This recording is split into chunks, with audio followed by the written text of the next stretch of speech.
भारत की मदद रोकने की वजह से। क्या हुआ है दरअसल दुनिया में, भारत ने जो वैक्सीन अब दुनिया को भेजनी बंद की है क्योंकि देश में वैक्सीन की ज्यादा जरूरत है, तो उसकी वजह से देखिए क्या असर पड़ा है। बांग्लादेश में टीकाकरण का रजिस्ट्रेशन रुक गया है और उसने क्या किया है कि साइनोफार्म और स्पुतनिक को मंजूरी दे दी है, यानी वो अब चीन से और रशिया से वैक्सीन लेगा। इसके अलावा देखिए नेपाल में क्या हुआ है कि 10 लाख डोज मिले और 10 लाख का इंतजार अभी भी है उनको नेपाल में। इसके अलावा 80% पैसा एडवांस पेमेंट किया जा चुका है, लेकिन अभी भी वो इंतजार कर रहे हैं कि उनको 10 लाख और डोज मिल जाए। श्रीलंका में 15 लाख डोज के लिए प्री ऑर्डर किया गया था, लेकिन उन्हें ये अब नहीं दी जा रही है। फिलहाल श्रीलंका में डर है कि 6 महीने या 1 साल तक नहीं मिलेगी उनको वैक्सीन, जबकि वो प्री ऑर्डर कर चुके हैं। अफ्रीका में टीकाकरण के लिए रीढ़ की हड्डी था भारत, क्योंकि भारत वहां पर सप्लाई कर रहा था वैक्सीन। 60 गरीब देशों में वैक्सीन नहीं होने से भयानक असर वहां देखने को मिलेगा और वहां पर बहुत ज्यादा आशंका बढ़ती जा रही है इसकी। 35 देश पूरी तरह से भारत पर निर्भर थे वैक्सीन को लेकर।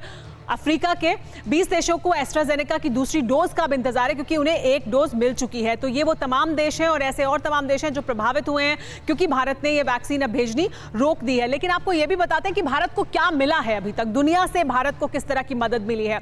भारत ने हाथ बढ़ाया तो दुनिया ने भी भारत की तरफ हाथ बढ़ाया। विदेश से कितनी मदद मिली है ये वो भी आपको बताते हैं। 6738 ऑक्सीजन कॉन्सेंट्रेटर भारत को मिले, 3 लाख प्लस रेमडेसिविर के इंजेक्शन मिले।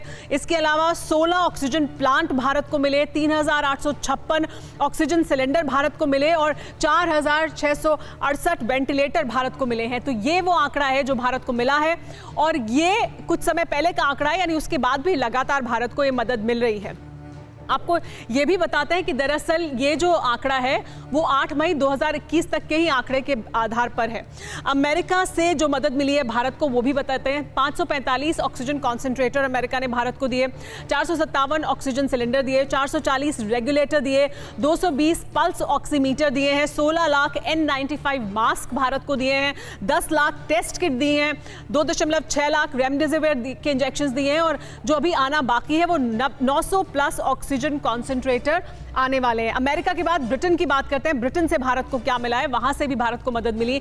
2008 ऑक्सीजन कॉन्सेंट्रेटर भारत को मिले, 900 ऑक्सीजन सिलेंडर मिले, 220 वेंटिलेटर मिले, 5 लाख N95 मास्क यूके ने भेजे भारत को और जो आना बाकी है वो दरअसल है 3 ऑक्सीजन प्लांट और 1000 ऑक्सीजन कॉन्सेंट्रेटर अभी आने वाले हैं। इसके अलावा मिडिल ईस्ट ने भी भारत की बढ़ चढ़कर मदद की है। मिडिल ईस्ट से क्या भारत को मिला, देखिए यूएई से 157 वेंटिलेटर्स भारत को मिले हैं, कतर ने भी वेंटिलेटर भारत को दिए हैं और कुवैत ने भी 2082 ऑक्सीजन सिलेंडर भारत को दिए हैं। तो मिडिल ईस्ट से ये मदद मिली है। यूएई से 480 सांस की मशीन आई हैं, कतर से ऑक्सीजन कॉन्सेंट्रेटर आए हैं, कुवैत से 66 ऑक्सीजन कॉन्सेंट्रेटर भारत पहुंचे हैं, यूएई से 140 मेट्रिक टन ऑक्सीजन भी भारत पहुंची। इसके अलावा कतर से पीपीई किट आई है, कुवैत से वेंटिलेटर आए हैं। ये वो तमाम देश हैं जो भारत की लगातार मदद कर रहे हैं। यूएई से हमने आपको बताया कि ऑक्सीजन और कतर से 300 टन अन्य मेडिकल सहायता भी पहुंची और कुवैत से 140 मेट्रिक टन मेडिकल ऑक्सीजन भी भारत आई जब ऑक्सीजन की ज्यादा जरूरत भारत में पड़ रही थी। लेकिन एक बड़ा सवाल है, गुरु प्रकाश पासवान जी, भारत दुनिया के ताकतवर देशों के साथ कंधे से कंधा मिलाकर खड़े होने के लिए ये कर रहा था कि मैत्री प्रोग्राम के तहत वैक्सीन भेज रहे थे। हमें तो ऑक्सीजन भी मंगानी पड़ी दूसरे देशों से जिन्हें हम वैक्सीन भेज रहे थे। तो हम इस स्थिति में थे कि हम इतना बढ़ चढ़कर इस तरह का एक प्रोग्राम चलाएं जिसके बाद हमें बाकी देशों से मदद लेने की जरूरत पड़े, कि हमें मास्क भी मंगाने पड़ गए इमरजेंसी में, हमने उसकी भी दूरदर्शिता नहीं दिखाई। तो वैक्सीन को लेकर, बाकी तमाम चीजों को लेकर दूरदर्शिता नहीं दिखाई गई। नहीं देखिए सुमेरा जी, ये तो अंग्रेजी में जैसे ओवर सिंप्लीफिकेशन कहते हैं ना, आपने वो कर दिया।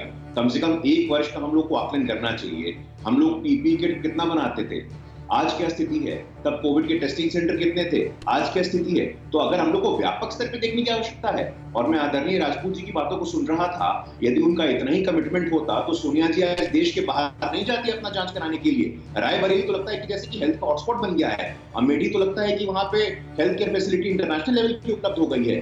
व्यवस्था में जहां पे यूएस में हर एक व्यक्ति पे 418 व्यक्ति पे 1 बेड उपलब्ध है, यूएस में 416 व्यक्ति पे 1 बेड उपलब्ध है, 2000 लोगों में भारत में 1 बेड उपलब्ध है।